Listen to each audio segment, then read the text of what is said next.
Talking with famous people. Hi friends, this is Anthony and I'm here with Eric of Talking with Famous People. And today we have some things we wanted to outline since that last video was received so well. And I'll go ahead and explain what we're going to talk about right after the theme song.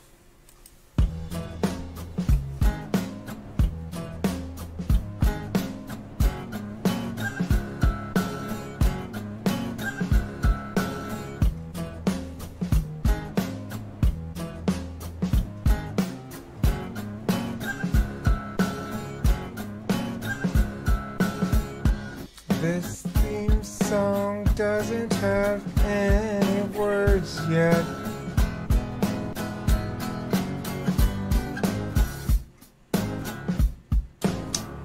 Okay. Well, that brings us to the winding down of the theme song. We'll end in a second, I think. Well, I know you wanted to start with talking about what happened with the Raw suspension, so I guess we'll start there. I thought I'd briefly cover what happened. The Raw channel was suspended by YouTube, apparently for repeated copyright violations. The copyright violations occurred because, if you're not familiar with the Raw Room was a channel that people in the TWFP rooms in appear.in, that's appear.in/TWFP 1 or 2, that those individuals would have conversations in the room. There was a bot in the room that would automatically upload to YouTube and publish to a channel. And so what happened is, because the appear.in rooms had the capacity to put links in there and do things like what we're doing here with the appear.in room, except you could put a video link in there and play it and launch it play all. The bot didn't have the capacity to turn off play all videos, and so it would simply keep recording the video and publish that video up to YouTube, many of which had copyright violations in them. I asked people to stop, and plenty of everybody else tried to enforce the stoppage, but there were a couple of vandals over the course of the channel who kept trying to destroy it by dumping shit like that into the feed. So anyway, eventually it caught up with us, and they suspended the channel. So I just wanted to say that's what happened, and you can still go to the Raw Room rooms, but there won't be any more bots in them ever again. The email I got from YouTube was very scary. It was, I don't want to get in trouble because YouTube's too important to me, and I don't want to do anything to risk it. So I'm not going to put any bots in the room. But people who still go to talk there, people still do. A lot of people say it's a very important place for them in their lives and such. And I feel it's a great tragedy to lose all that content, which I don't think deserves to be deleted. It may end up happening, it may not. We'll see. I don't want to dwell on it, but I just wanted to sort of make that announcement. All right.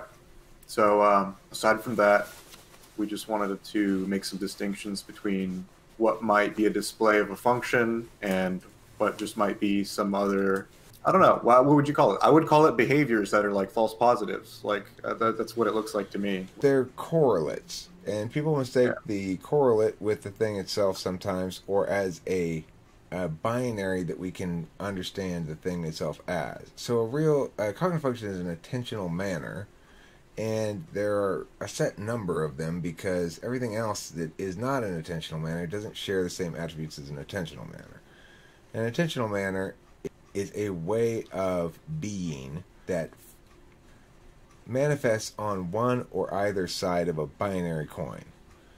In other words, if I know universally by ignoring my own personal experience as a guide and instead looking to what is resonant of the universal, in other words, to what extent does everything fit into a member of a set, well, then I'm using introverted intuition, and I'm not referring to personal experience. I'm actively not.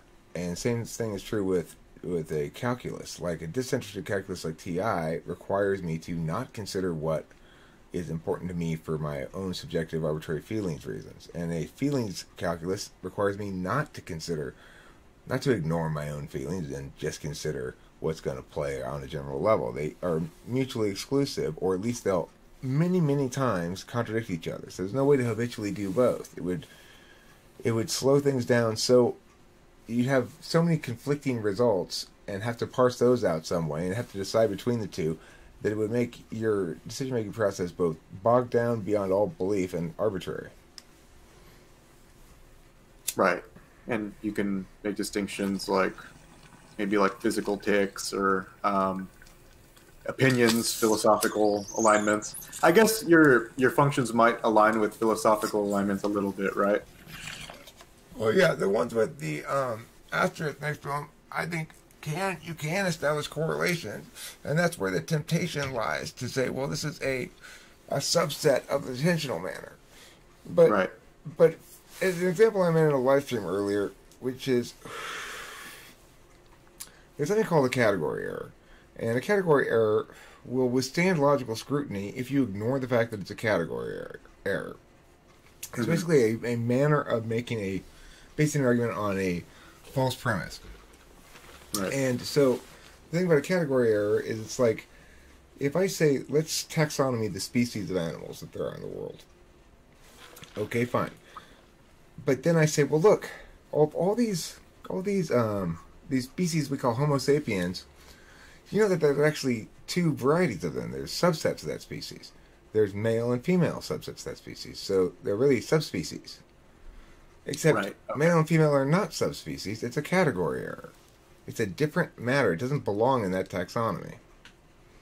And the reason it doesn't is because the taxonomy is of kinds of species and species. And whereas gender is an expression, one of two possible expressions of a species. Women aren't a different species than men. They're a subspecies of human. They're one half of humans. Right. Okay, I see what you're getting at. So there's distinctions like, well, we put each other in boxes for a lot of different specific things, like like you mentioned, gender or species or what's it called?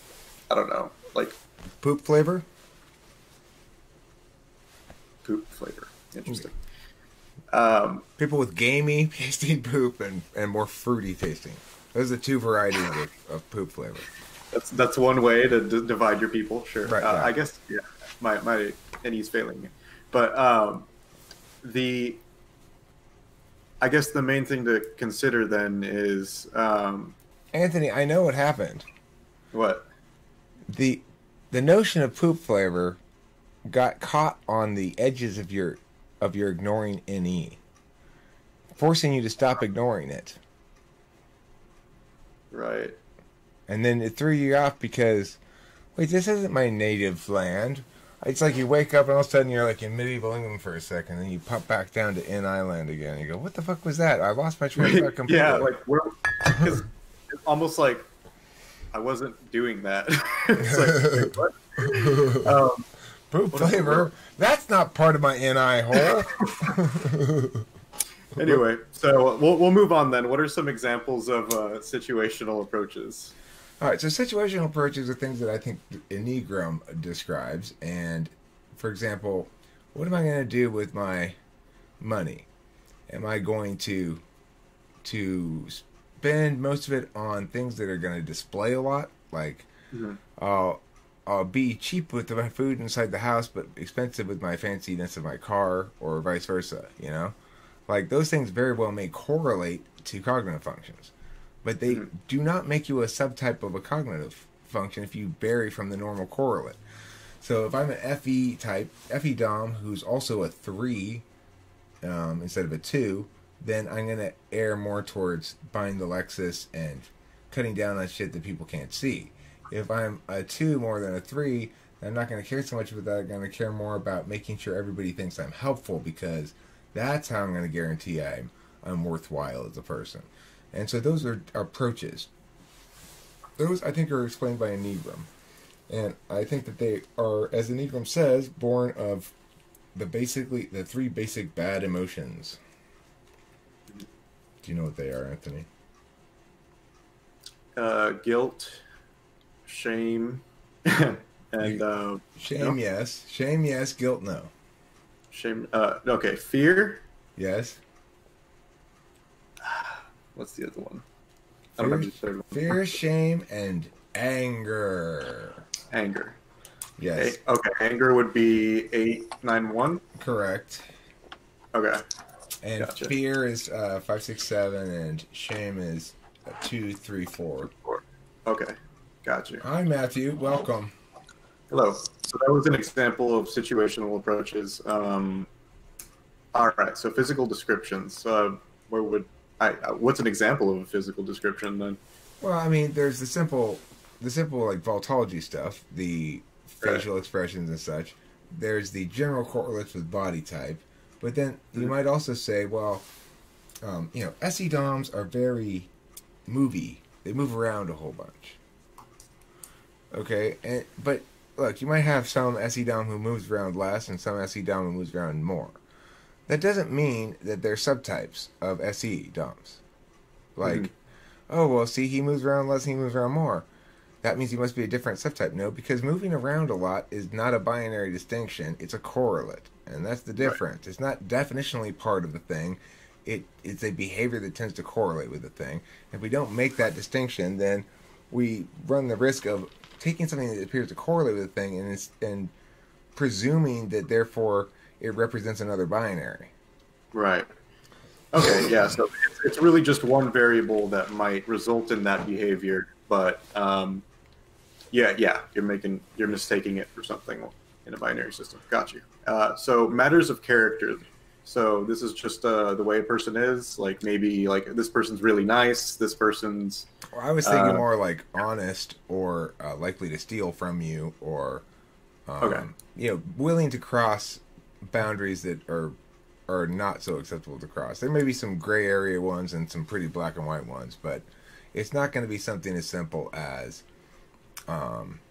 politeness, for example, is not a matter of character, but kindness in the face of suffering is. Mhm. Right. But that's something else that would probably go along with your Enneagram type. Like, It might go uh, along with that, but then there's the negative matters of character, like unwilling to steal even if the opportunity presents itself, and you know you could get away with it. right. That's sort of not a It just feelings means your based thing, character sucks. It's not a part of your type. right? There's one thing that you could say would be a correlate though. It's like there are ESFPs have problems with the truth. They lie a lot. They seem to. I mean, I don't know if this is true of all ESFPs. I'm sure it's not. That's why I say it's a correlate. It's not implicit to the function stack, or not implicit to any of the functions. It's just that whatever reason it may correlate with that function stack in the sense that people with that function stack may be more prone to fall victim to that particular flaw of character. I might have my own flaws of character that as an HP, I may be more prone to other flaws of character. But what I'm saying in terms of like verbal honesty, ESFPs seem to be susceptible to that flaw of character. That doesn't make there to be two subtypes of ESFP, one of which is honest and one of which is dishonest. Okay, right. That makes sense. Matters of damage. So, like trauma, something Yeah, like and I that. don't think that has anything really to do with functions at all. I don't even think it's a correlate. So if you got BPD because your parents abused you, it's not because you're an ISFJ, it's not because you're an INFP, it's not because of any of that shit, it's because your parents abused you. Right. But you could have some behaviors that could result from trauma that might give false positives to something relating to type. Wouldn't you agree? That's true. That's a good point. I hadn't considered that, but it's certainly the case. So definitely matters of damage can influence typing, Right. but I don't think that and type may influence how the damage displays, but it's always going to deviate from how those things normally display Right. anyway, because it's damage, and the damage itself causes it pours water on the electronics, and it causes it to not do what it's supposed to be doing. So it's impossible to judge what that thing's supposed to be doing. But it's impossible to judge it, kind of. That would be so. Even though we agree that wouldn't be something having to do with your cognitive functions, it would probably have something to do with your Enneagram type. Probably, yeah, I would guess so. I mean, like Kimberly expresses her damage. I mean, I could imagine like Kimberly expresses her damage as an ISFJ as either a counterphobic 6 in an Enneagram, if you believe in counterphobic 6s, I'm not sure I do, or an 8. But when she's mad, not as a default approach. It's probably second or tri-type. But I would guess that probably has something to do with damage, but maybe it doesn't. At least how you deal with it. Yeah, I mean, right? It would be an expression of. Oh yeah. It's a description of how you deal with it for sure. Right. But you can deal with it. Look, damage causes you, I'm sure, both shame, fear, and anger. So you could say that no matter what your tri-type is, it's always going to be an expression of your being, and your being includes that damage. But again, that would not mean there are subtypes of personalities like ENFP damaged and ENFP undamaged. Of mental disease. Okay, so I think things like schizophrenia are different. Things like schizophrenia are different than damage, and they're probably genetic. And I would say I have not really anything to say about functions and mental diseases like that. I imagine they don't link. I don't think there's a correlation. Like you've talked about how maybe an INFP raised in like a terrible environment for them might be more susceptible to Or susceptible to scabies. They're more likely to get scabies. Scabies, specifically. Yeah, and scurvy. What type is scurvy? Oh, okay, INFP, gotcha. Both, yeah. INFPs are most likely to get scabies and scurvy, or the combination disease, scurbabies. You are retarded. Agreed. I can't believe we're not retarded, okay? Can't. I'm over 70 on the IQ scale. Wait, but hold on. Don't you have to be over 80 to not be retarded? Yet. Are you over 80 too? Oh, I guess I am. I'm borderline. Oh, I'm sorry you can't hear us, Kimberly, but I'm making it so that we don't get echo. Okay, so next. Gotcha. Yeah, descriptions linking to gender and sexuality. What's an example of that? Well, like, if I say, that guy is super gay, he must be a feeling type. No, there are gay thinking types. Just because you're super fruity doesn't mean you're not logical. Right.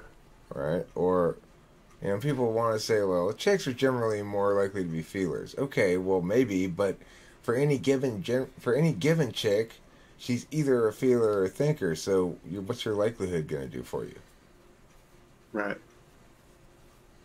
Yeah, and you could still see it. Imagine a gay ESTP. He's killing it with the other dudes. Right. You know what I mean? He's out there. He's shaft master.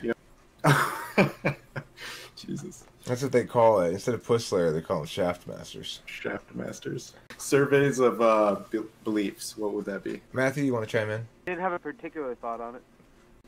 It just seems that we have to allow for gay male thinkers, or we wouldn't even have hosteric wouldn't even be a possibility. So that's all I really had to say on that. But. Matthew, is that a zinger directed at me? So, as far as surveys of beliefs, it may well correlate that, for example, ENFPs are much more likely buying corporate goods while concurrently saying, corporations are bad, and let's be communists. That's just a correlation.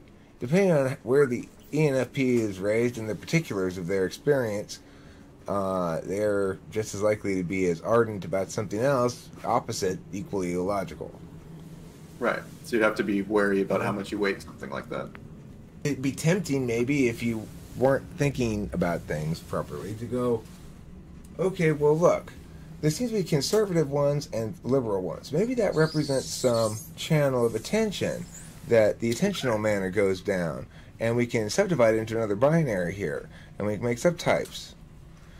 Except it's not that kind of thing. Yeah, you have to take it. It's better to take it off the table completely, right? Yeah, I don't mind considering those things as correlates. If you get enough correlates that all line up, right? So if you can figure out what the correlation is, okay, well, generally speaking, if somebody's very helpful, let's say, then 80% of the time I've noticed that their FE front stack of over 3. So they're FE 1 or 2, well then fine, use that and make a note of it. Oh, okay, they land they land in the general correlation here. This one suggests FE12. And if a bunch of these various correlates all suggest FE12, well, then you start to have a pretty damn good case. Because there's a 20% chance you're wrong on the first one. But there's only a 10% chance you're wrong on both the first and the second one. And only a 5%, it goes down like that. If you get a whole bunch of them that all agree with each other, then you start to get a good reason to say, okay, this person's a given type. But those are just correlates. And there's other ways to type that you don't have to deal with the correlates. You can actually test things directly. And we went over that more in the last video. Right. That makes sense. Any comments, Matt? Do you think the less common pairings of Enneagram and MBTI types that we just don't tend to see much of as a combination almost could imply some kind of abnormality or maybe mental illness kind of a thing if they're mutations, okay? It's worse than a mental illness because it's actual genetic change to them. The human race, I don't think we really need them around. Well, they've really challenged the link between cognitive functions and Enneagram. That's reason enough right there. Well, we shouldn't even be discussing them. They're not on the list as far as I remember. We don't need your typological eugenics. Anthony, listen, Anthony, you got to police this guy. He's taking us off list. You're taking us off list, Matthew. You got to check his ass. Yeah, what about purported attributes like IQ? Do you think that would be correlated like with TI or something? Yes, there's a correlation, but it's just a correlation, and it's not right. There's not high IQ and low IQ INTPs. They don't represent subtypes of INTPs. It's just a spectrum, and this point in particular is useless, or is particularly useless because it's just a comparative. It's like those tests you get in school. You go, well, you're in the 80th percentile. In some ways, that's good until you really think about the thing you're scoring on. 80th percentile of what? Taking this test? That's it. That's what you're in the 80th percentile of, taking this test. But what does that correlate to? Oh, it's these other kind of good things out there that are sort of vague or even specific, like better paying jobs. Well, then why not simply aspire to having better paying jobs? Why not skip the whole IQ test part? If in fact the only good thing about it is that it correlates broadly to these other good outcomes, then why would you want to have high IQ? Why not have the things that it correlates to instead? Right, like the specializations of the attention will match up with a certain job better than IQ would. Right, for sure. Okay. For sure. General IQ is not as good a correlate as anything we might take away from typology. But would you be complaining if your IQ was twice what it is now, which is 75, you said? Matthew, I need those 3 points. It's 78. 78. Okay? Yeah, I can't rob him 78. That's what kept me out of the off-site special classes. I was able to be mainstreamed into a regular school. All right, so there's this other topic of function emergence that I wanted to ask you about. The theory behind this is that there's a linkage between emergence, so to speak, and certain periods of development. And not when I say emergence, I don't mean like they emerge and you begin to use the function. I mean like you get to a certain period in life and, oh, I need to prioritize working on this function. Let's say you're in school. You might be better or worse in your initial strengths of FE, for example, but school is an FE hierarchy, and like, you need to be using it to sort of navigate it. I definitely was late developing my FE, for sure. When I was a kid, I was mostly NE. I would say it went like NE, TI, FE, then back to TI again. And then finally start to shift. My SI starts to grow eventually, but way later. And that has more to do with my dual than anything else. I've had a couple of conversations with other people that I've known to be certain types or whatever, and they describe it in a similar way, that they'll go back and they'll think about their life, and it'll be like, there's this one period in my life where I was particularly zeroed in on this thing. For me, for example, I'm in this period where I've discovered that TI is much more important. Earlier in my life, I wasn't as focused on it. I used my own system of logic, but like it wasn't something that I was actively developing because I saw that FE was working so well. So I was more concerned with working on FE grounds. It's almost problem avoidance when you're little, you know? It's not even like you have goals, you just have avoiding Exactly. problems. And as you become more mature, you become less problem avoidant, and you might start developing aspects of your or not. Yeah, I think it's accurate as far as it goes. I mean, it makes sense that a person would begin life expressing their being mostly through their dominant function. I remember being a little kid and using some TI too. I remember being very young and using TI. I remember even as a little kid, I'd make up like little worlds that I'd be imagining myself in as I'd like fly leaves around and stuff, you know. And Right. and even then, they had to have some sort of rules, and the rules couldn't contradict each other. You know, having things like, well, this magic has to be like this, but if that one's like this, then this one can't be like that in my world. You know, like even when I was little. Right, right. What do you think about this, Matt? Yeah, I mean, I could definitely see environments and situations affecting the way these, like, I guess, functions will be used. I mean, they have to interact with something that's actually happening. So, but for me personally, I think around 20 and started just thinking a lot about, I don't know, political theories, speculating on like the nature of government and stuff like that. But before that, I was more like.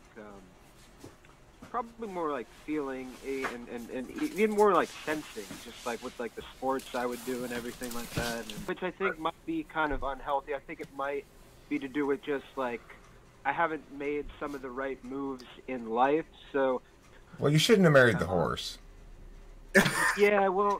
That was clear. You should have seen that one. Yeah, but she was beautiful. The way she said nay. So you have to adapt. And yeah. Your attention's going to guide you a certain way. And I think periods in your life force you to confront certain problems in a narrative way. And in that way, functional emergence kind of makes sense. I think that the enneagrams are formed in childhood, unlike the functions. The functions are sort of practiced in childhood. But they're unavoidably you, and the Enneagram, it depends on your particular experience. Would certain types be more likely to see some types of behavior as just or unjust, or because I mean these different types imply absolutely, you know? Absolutely they will be more likely to. But again, it's going to be somewhat at least determined. That's going to be a very high correlation, like FIDOM, FISE instead of FINE. The reason being. It's a feelings thing. They can identify with the negative feelings of the person suffering the harm, and they can't identify with the abstract harms of not having justice, because that's too abstract, and they can't link their FI to it. And like when I pressed her to ask a question on the question like, well, what if the people who don't receive justice, retributive justice for the crime committed against their loved one, what if they suffer every day for that reality? What if it causes them to suffer? And she said, well, I'd have to see them, you know, like. I think that the way that I would categorize function emergence is probably a product of attentional manners over time. Right. I would guess that probably the stack lens, now that you mention it, I hadn't thought of it before. Probably the nature of the stack is derived from the way in which each of the things fails you, and where it first fails, and which of two paths you take. It's like after any fails me for the first time, I got two paths to go. I can either go with my disinterested calculus or my interested calculus, and who knows how I make that choice. But once I get the two together, then I'm just rolling on it. And until that fails, and then I go, okay, well, then what else have I got here? And then I go to my third, you know. I really like that. That's a really cool way to think about it. Yeah, that is neat. Who knows if it's accurate, but it resonates, you know, it rings the NI bell a little bit. It does. All right, so we'll move on then. Grip, what do you think about that? I'm pretty skeptical myself. I'm pretty skeptical of it, although I will say this, that if you experience some trauma, if you're in a state of grief, you'll Yeah. retreat to your fourth function, and you'll not engage as much in your first. But the thing is, that's true all the time, that your fourth turns off your first. Like, if I'm organizing them, the ideas I've already made, going through my files and labeling them and stuff, then I'm not coming up with new ideas. Right. So, I see. and you will retreat to your fourth because it's your neglected function, and it's the thing where you feel like, I really should deal with that. And so when you experience a trauma, you go, see, this is what I get for not dealing with that, even if it had nothing to do with it. Which kind of links to what we're talking about. If we're going to put it into that functional emergence framework, a grip would be when you refuse to move on to the next thing that'll help you. It's like you get stuck on that one thing. Well, it's you're out of tools. You're out of conscious tools. 1, 2, 3 don't help you. Right. When your dog dies, when my dog died, ideating didn't help at all. I wasn't in any mood to ideate because somewhere underneath it all, my FI, and it wasn't very deep underneath it, my FI was throbbing. You know, it was going like, ouch, ouch, ouch, ouch. My dog is dead. And so I wasn't feeling like ideating because where is my implicit function have no room to operate on FI? None. Because it's my blind spot, and I know how to operate in NE on TI. So NE goes off the table because my FI is demanding my attention at that point. TI, running directly contrary to FI, may still make some people attempts. Eric, this is illogical. Boo! And it just has to go away too. FE, I don't give a fuck about FE at that point because it's like now I'm experiencing things that are actually precious to me rather than my hidden agenda reward button, which I like pushing a lot, but is like I like pushing when as long as my assumptions don't get shaken. Like my assumption that my dog is alive and will be here tomorrow, for example. Right. You know, and then so that gets turned off because the blind spot is so blaring. And then finally, what am I left with? SI. Well, SI is how I always attend to FI when it does emerge. In fact, FI causes me to get sleepy, really sleepy. So it's like if I have a big emotional experience, then I'm like, okay, I gotta go to bed. Oh my god. So it's consistent with that. Yeah, it is. Were the first couple of functions supposed to be tied up in the ego? Was that the idea? I don't like that term. Yeah. I don't know. Or in an identity or what you're about. Well, yeah. I mean, look, to the extent that your type identity shines through as a distinct thing, the independent of the process of you executing those functions. To the extent that that's really a thing, then yeah, your type identity will shine through as an archetype. It's a type. As a part of your ego, then, or sort of like. At your ego appearing to others. Because your ego is also part of your character. Well, look, your ego, you got to remember there are 3 levels here. There's the self as observer. That's the self that is experienced entirely within and not maybe revealed sometimes, but not displayed. Okay, but beyond that, it's the part that has real motivations for things that aren't necessarily expressed directly or whatever. Then there's the subject. The subject is the one that I'm a subject right now interacting with you. I'm also an observer, but the observer primarily is shut off right now because my full attention is on being a subject. So I'm not really. It has only tacit or dormant, but they're active, but they're reactive only kind of attributes, such that if I wouldn't say things that violate my observer's basic values or something because there's like some fundamental shutdown gates. Like, no, don't say that because that's not going to play well. That's one of those shutdown gates for me is FE in the 3rd slot. But Right. But the point is that then the third thing is the object. When you look at me as a subject, you look at me as an object because objects are a particular kind. I mean, subjects are a particular kind of object. Whereas observers aren't really objects; they're processes that exist that nobody can deal. I can't touch your observer; you can't touch mine. But we can both analyze each other's subjects. When we're talking about the ego, what we're saying is someone else's observer or someone else's subject. If we're just talking about the subject, then we're just talking about the display. If we're talking about the observer, then we're reducing it beyond what we can do because we don't understand the other's observer. We only understand our own. And we may say, well, I can be reduced myself into that fashion. But if you are, in fact, reducing yourself in that fashion, then you're already ahead of it. You've met it up.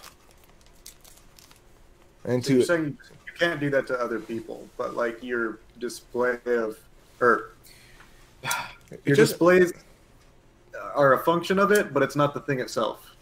I just think the term ego, that people have an ego. To the extent that it says that people, to the extent that saying that is identical to people express their being primarily through a dominant and tool function, then fine. To the extent that it deviates in meaning from that, then I don't know what it means. Okay. And as far as the shadow other self stuff, I don't think you were ever in your shadow self. I don't believe any of that shit. You might be in your grip, your fourth function sometimes, but what that really just means is you're probably depressed and or grieving. And as far as like, well, I lived in my ESFP self for a couple of years, then I went to my INTJ self, and then I went to my... No. Yeah. Bullshit. How come in a crisis, the tendency is to lean on like the fourth then? I mean, why can't you just keep writing 1 and 2 even harder and get results like that? Why doesn't that... Well, it's not in a crisis, it's in the face of trauma.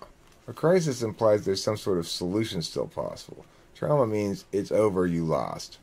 Like I experienced it last night. I felt actually traumatized when I got that email, like, because the way I originally read it and the way it was easily misread as was that I was not allowed to access any YouTube channels now.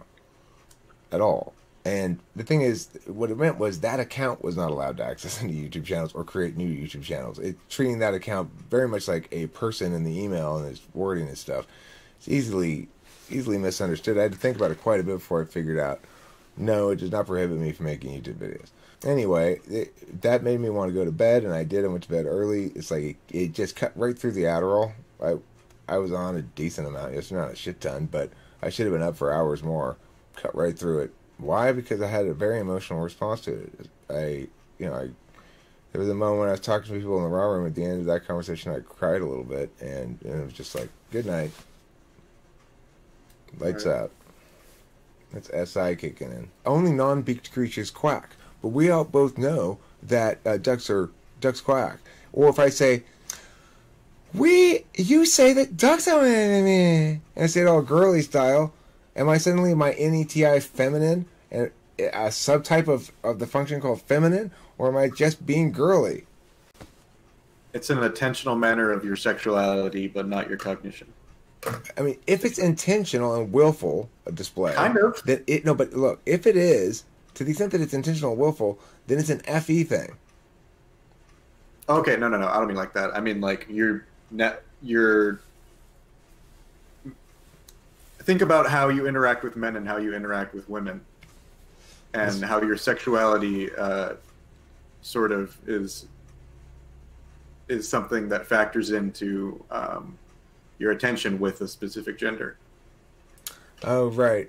That way.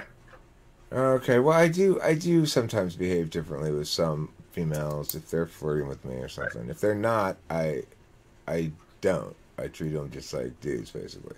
But if I see that they're being a little flirty, if I'm feeling particularly saucy or something myself, I guess, I'll treat them like a chick instead of like a person, you know. They describe a display as measured against a societal norm. So, for example, nothing is technically actually masculine or feminine. Nobody pays attention with masculinity. Somebody may pay attention to how masculine they're being, but unlike, they don't. You do pay attention to the logic of what you're saying. You do pay attention to how what you're saying plays. You do pay attention to what you know from before or what you know about the world. Okay, so to the extent a person displays masculine or feminine unintentionally, then that expression of gender is implicit to the person's sex or identity, that which gets expressed through application of attention, and not attention itself, nor a channel that forks to require attention to go down one of two paths. In other words, there's nothing implicit about masculinity and femininity that says, if you are this subtype, you'll use the masculine variety, and this subtype, you'll use the feminine variety. And there's no distinct varieties. No matter what you display, how you display, that's one metric on which a display can be measured. That doesn't mean that just because you can measure a display against a given metric, that it links to an attentional manner. In this case, it doesn't. It's something you might pay attention to, but it's not a way of paying attention. So that was me answering Anthony's questions there. Anthony once again did a fabulous job as moderator. This time there shouldn't be any echo, so that was really annoying to listen to last time. I apologize for it. I'm going to try to remember not to do that again. And thank you, Anthony, for participating, and thank you all for watching. Here's I want to introduce my son. Oh, okay. This is my son, Colin. How's it going, Anthony? Colin. Colin's Good, an ISTP. Oh, cool. I like ISTPs. Pretty textbook. I get a lot of information about ISTPs by dealing with them as well. Anyway, okay. Thank you, everybody, and here's the song. Push this button. No, it's a different song. This is a different song. This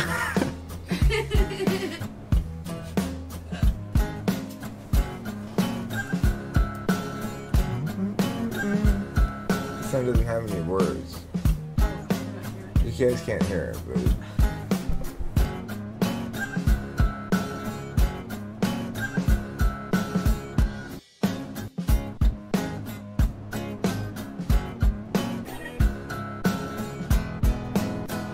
Oh yeah, don't forget, you can pay me to type you. SuartSire@gmail.com. You can email me that, or you can just send me $100 at paypal.me/CWFP, and then email me, and we'll book a session. I did one last night, and then 4, I don't know what it was. And yeah, thank you. Don't forget to eat plenty of cheese. Talking with famous people.